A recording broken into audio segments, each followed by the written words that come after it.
नमस्कार, मैं हूं राहुल राजपूत। गोरखपुर की घटना के बाद यूपी में अलर्ट और वहीं सुरक्षा लोक भवन की बढ़ाई गई है। गोरखपुर घटना के बाद उत्तर प्रदेश में अलर्ट है। बड़ी खबर आपको बता रहे हैं, लोक भवन की सुरक्षा बढ़ाई गई है। लोक भवन के सभी गेट पर चेकिंग तेज, बिना पास और चेकिंग के अंदर जाने की अनुमति नहीं है। अयोध्या, मथुरा और काशी में भी सुरक्षा बढ़ाई गई है। तो जिस तरीके से गोरखनाथ मंदिर गेट के सामने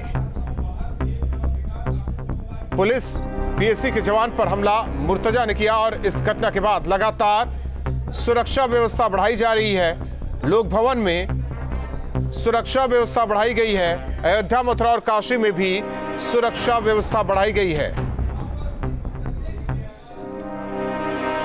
तो गोरखपुर हमले के आरोपी मुर्तजा से पूछताछ लगातार जारी। बड़ी खबर, यूपी एटीएस एसटीएफ की टीम पूछताछ में जुटी।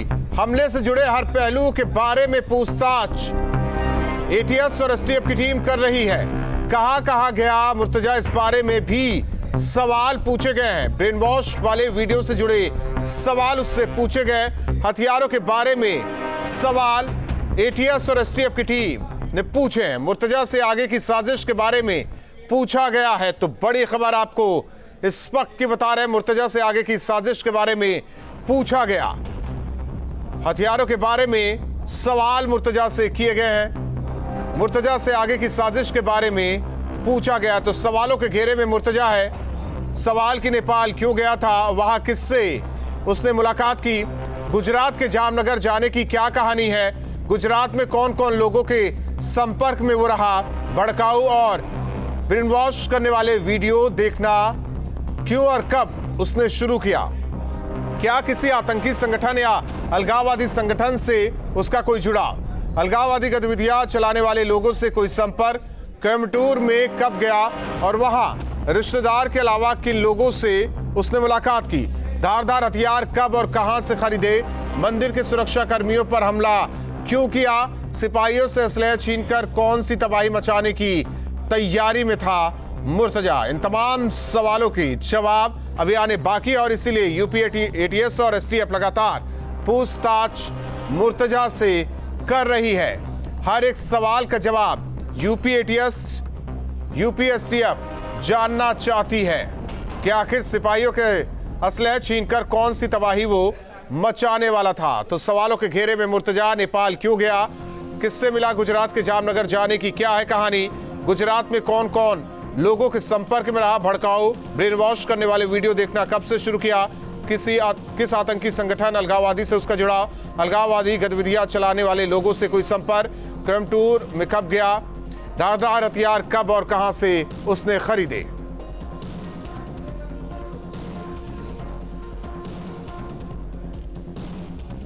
और दीपक श्रीवास्तव हमारे साथ गोरखपुर से सहयोगी जुड़ रहे हैं, अनिल यादव लखनऊ से हमारे साथ सहयोगी जुड़ रहे हैं। सबसे पहले दीपक का रुख करते हैं। दीपक, लगातार आप अपडेट दे रहे हैं इस मामले को लेकर, तो क्या अभी फिलहाल अपडेट है? जी राहुल,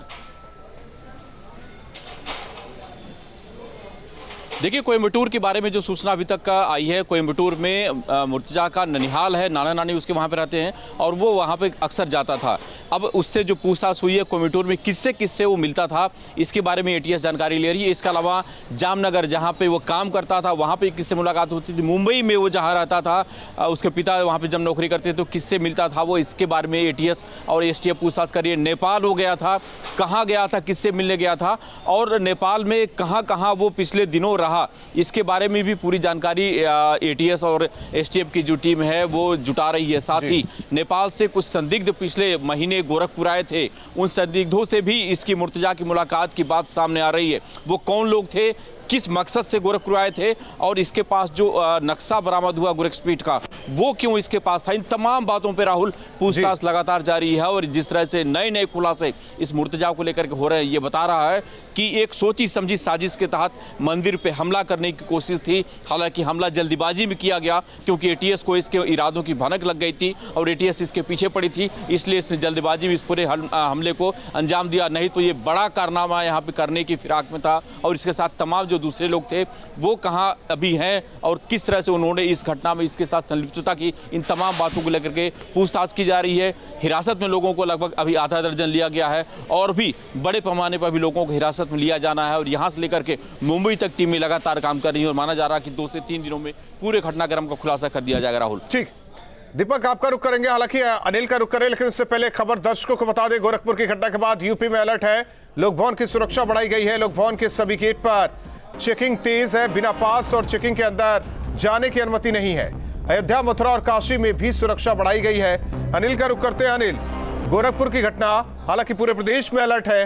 लोक भवन की बात करें तो यहां बिना पास के अंदर जाने की अनुमति नहीं, हर गाड़ी, हर आने जाने वालों पर निगाह। और दूसरी ओर चाहे अयोध्या हो, काशी हो या मथुरा, वहां भी अलर्ट है, यानी कि वहां भी चेकिंग तेज है, नजर रखी जा रही है। तो ऐसे में क्या कुछ तस्वीर?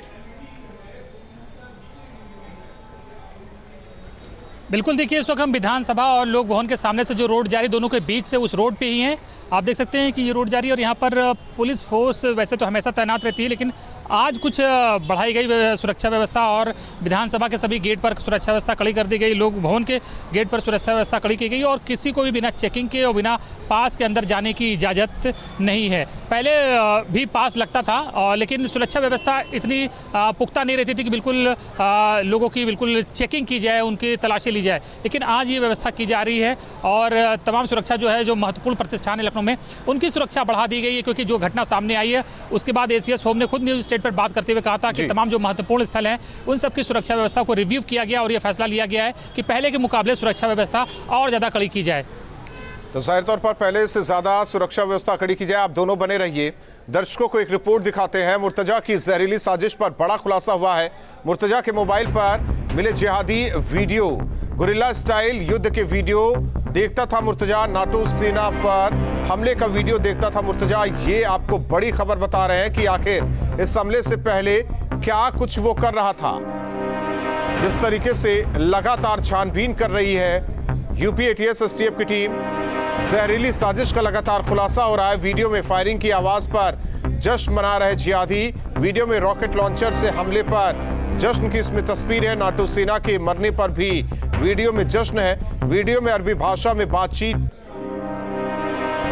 देखी जा सकती है। दीपक, जाहिर तौर पर जिस तरीके से ये वीडियो सामने आए हैं और हालांकि पहले उसे बताया जा रहा था कि अवसाद में, यानी कि उसे इस हमले के बाद ये कह दिया जाता कि मानसिक तौर पर वो बीमार है और इससे छुटकारा मिल जाता, लेकिन जब लगातार कार्रवाई हो रही है और उसके पीछे एटीएस की टीम लगातार पड़ी रही, तो जाहिर तौर पर जो खुलासे हो रहे हैं वो चौंकाने वाले खुलासे हो रहे हैं।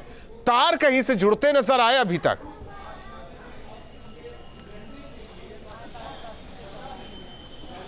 देखिए, इसके परिवार ने तो शुरू में इस पूरे मामले को दूसरा रंग देने की कोशिश की, मानसिक विक्षिप्त उसको बताया, उसका इलाज होने की बात बताई, 2018 से उसका इलाज हो रहा है। लेकिन जैसे जैसे इस मामले में तमाम खुलासे हो रहे हैं, ये बताता है कि ये मानसिक विक्षिप्त नहीं बल्कि बेहद शातिर है और शातिराना तरीके से इसने पूरे वारदात को एक अंजाम देने की कोशिश की थी। जो इसके पास से सबूत लगातार बरामद हो रहे हैं उसमें ये पता चल रहा है कि ये जिहादी जो सोच के तमाम साहित्य थे उसको पढ़ता था। इसके अलावा जो इंटरनेट पे वीडियो सर्च करता था, वो भारत विरोधी चीज़ें कैसे काम करती हैं, किस तरह से आईएस और आईएसआई काम करती है, इसके बारे में वो इंटरनेट पर लगातार सर्च करता था। और सुरक्षा एजेंसियों का ये मानना है कि उन्हीं सर्च के दौरान इसके पास खुद जो विदेशी शक्तियां हैं उन्होंने इससे संपर्क किया। बताया जा रहा है कि आईएस के लोगों ने इससे संपर्क किया था जब ये सर्च करता था उनसे जुड़े हुए कंटेंट को, और धीरे धीरे उन्होंने इसका ब्रेन वॉश करना शुरू किया, इसको अपने साथ जोड़ना शुरू किया, इसको उन तमाम जगहों पर भेजना शुरू किया जहाँ पे भारत विरोधी हरकतें होती हैं, जहाँ पे साजिशें रची जाती हैं। नेपाल के मदरसों में ये गया, देवबंद ये गया था, देवबंद में भी कुछ लोगों से जाकर के मिला था कुछ महीनों पहले। तो निश्चित रूप से एक सोची समझी साजिश के तहत इसको एक मोहरा बना करके गोरखपुर में भेजा गया था। और निश्चित रूप से राहुल, जब ये खुलासा होगा तो पता चलेगा कि कुछ और बड़े चेहरे हैं जो भारत नेपाल सीमा के उस पार बैठे हैं, मदरसों में बैठे हैं, जो मुर्तजा को अपना एक मोहरा बना करके यहाँ पे एक उसको भेज करके आतंकी हमला कराने की कोशिश कर रहे थे। निश्चित रूप से जिस हिसाब से जो एजेंसियां लगी हुई हैं, जल्द ही एक बड़ा खुलासा यहाँ पे होने की उम्मीद दिखाई दे रही है। जाहिर तौर पर जिस तरीके से एटीएस और एसटीएफ की टीम लगी है, जल्द से जल्द बड़ा खुलासा हो सकता है। लेकिन अनिल, जाहिर तौर पर संवेदनशील उत्तर प्रदेश रहा है ऐसे मामलों को लेकर या आतंकी गतिविधियों को लेकर, स्लीपर सेल को लेकर। सवाल इस बात को लेकर है कि सुरक्षा एजेंसियां अब किस तरीके से मुस्तैदी के साथ काम करेंगी, क्योंकि जाहिर तौर पर ऐसे जब भी कोई तस्वीर सामने आती है, सवाल सबसे पहले सुरक्षा एजेंसियों पर उठना शुरू होता है, जो अब इस केस में भी देखा जा रहा है। जिस तरीके से दीपक बता रहे हैं कि सुरक्षा एजेंसी इसके पीछे लगी हुई थी। बिल्कुल, देखिए सुरक्षा एजेंसियों के पास एटीएस के पास पहले से जानकारी थी कि ये संदिग्ध व्यक्ति है। इसके घर एटीएस घटना के पहले ही पहुंच गई थी, लेकिन उसके बावजूद इसको ट्रेस नहीं कर पाए, ना ये वारदात रोक पाई। तो सवालों के घेरे में एटीएस और उसके अधिकारी भी हैं। और जाहिर बात है कि जब इस पूरी घटना की जांच हो जाएगी तो एक जांच उन अधिकारियों की भी होनी चाहिए कि कैसे पूरा इनपुट मिलने के बाद, और जब वो एटीएस के रडार पर मुर्तजा था, उसके बावजूद कैसे वो घटना को रोकने में नाकाम रहे हैं। तो निश्चित ही ये एक बड़ी प्लानिंग थी, हालांकि उस प्लानिंग को अंजाम नहीं दे पाया। लेकिन सवाल तो उठता ही है एटीएस पे कि जब उनके रडार पे था तो कैसे चूक हुई है। तो फिलहाल अभी एटीएस ये पता लगाने की कोशिश कर रही है कि और कौन बॉर्डर पार लोग कौन है जो इसके संपर्क में रहे। नेपाल में ये किससे मिला है, महाराजगंज के मदरसों में किससे मिला है, क्या पाकिस्तान के जो तमाम ऑर्गेनाइजेशन है उनसे भी तार जुड़े हुए हैं। सब कुछ जाँच सब चीज़ों की हो रही है और उम्मीद है कि अगले कुछ घंटों में या कल तक काफ़ी कुछ चीज़ें निकल कर सामने आएंगी, क्योंकि इस पूरी घटना की मॉनिटरिंग मुख्यमंत्री के अलावा तमाम जो यहाँ गृह विभाग के बड़े अधिकारी हैं वो अधिकारी स्वयं मॉनिटरिंग कर रहे हैं। और एडीजी लेवल के अधिकारी जो लखनऊ से एटीएस के और एसटीएफ के जो एडीजी लेवल के अधिकारी हैं वो खुद गोरखपुर भेजे गए। तो आप समझ सकते हैं कि इस मामले की संवेदनशीलता कितनी ज़्यादा है और कितनी गंभीरता से इसको यूपी की एजेंसियां और पुलिस ले रही है। धन्यवाद अनिल और दीपक, आप दोनों का इस जानकारी के लिए। तो जाहिर तौर पर जिस तरीके से एक्शन में एटीएस और एसटीएफ की टीम है, लगातार खुलासे भी हो रहे हैं। गोरखपीठ में हमला करने वाले मुर्तजा के लैपटॉप से सुरक्षा एजेंसियों को एक वीडियो क्लिपिंग मिली है जो नाटो के साथ लड़ाई की बताई जा रही। ये वीडियो अबू हमजा का बताया जा रहा है। ये फाइल अरबी भाषा में अबीद नाम से सेव थी। सूत्रों की माने तो ये वीडियो अरब देश में नाटो से लड़ाई के दौरान शूट किया गया है, जिसका इस्तेमाल गुरिल्ला लड़ाई के लिए मुजाहिदों के लिए इस्तेमाल होता है। लेकिन ये उस ट्रेनिंग पार्ट केवल एक छोटा सा ट्रेलर है। ठीक वैसे स्टाइल में हमला करने के लिए मुर्तजा ने ये तरीका अपनाया था अपनी तरफ से। मुर्तजा के लैपटॉप की जैसे जैसे जांच की जा रही है, एटीएस और एसटीएफ जैसे जैसे उस पूरे हार्ड डिस्क की जांच कर रही है, नए नए तथ्य, नए नए खुलासे हो रहे हैं। एक नया खुलासा हुआ है, एक वीडियो इसके लैपटॉप से पाया गया है जो बताता है कि लोन वुल्फ तकनीक से कैसे किसी को भी मारा जा सकता है। एक अकेला आदमी किस तरह से सुरक्षा एजेंसियों पर भारी पड़ सकता है। और सुरक्षा एजेंसियों का मानना है कि घटना के कुछ दिन पहले तक लगातार मुर्तजा ने इसी वीडियो को देखा था, इसी वीडियो से अपनी तकनीक सीखी थी। और ये वीडियो बताया जा रहा है कि अबू हमजा का वीडियो है जिसके द्वारा मुर्तजा ने इस पूरी घटना को अंजाम देने की कोशिश की थी। इसके पहले भी मुर्तजा लगातार इंटरनेट पर जिहादी चीज़ों को सर्च करता था, आतंकी वारदात किस तरह से अंजाम दिए जाते रहे हैं अब तक पूरे विश्व में, उसको सर्च करता था। और यही सर्च उसे धीरे धीरे आईएस के संपर्क में लाया। यूट्यूब के जरिए मुर्तजा जब इस तरह के जिहादी वीडियो सर्च करता था तो कई बार जो इसका आईपी एड्रेस है वो आतंकियों के पास पहुंचा और उन्होंने इसे एक अपना सॉफ्ट टारगेट समझकर इससे संपर्क करना शुरू किया, इसको अपने साथ जोड़ना शुरू किया और पूरी तरह से इसका ब्रेन वॉश कर दिया। कई बार इसी सिलसिले में मुर्तजा नेपाल भी गया, नेपाल में भी उसने मदरसों में जाकर जो आईएस से जुड़े हुए लोग हैं उनसे संपर्क किया। इसके अलावा वो मुंबई गया था, मुंबई में भी उसने कुछ लोगों से संपर्क किया जो संदिग्ध थे। एटीएस की टीम फिलहाल अभी मुंबई पहुंची हुई है, 2 दिन से जानने की कोशिश कर रही है कि मुंबई में वो कौन लोग थे जिनसे मुर्तजा मिलने गया था। एक और सूचना मिल रही है सुरक्षा एजेंसियों से कि मुर्तजा देवबंद भी गया था और देवबंद में भी उसने जाकर के मदरसों में कुछ लोगों से मुलाकात की थी।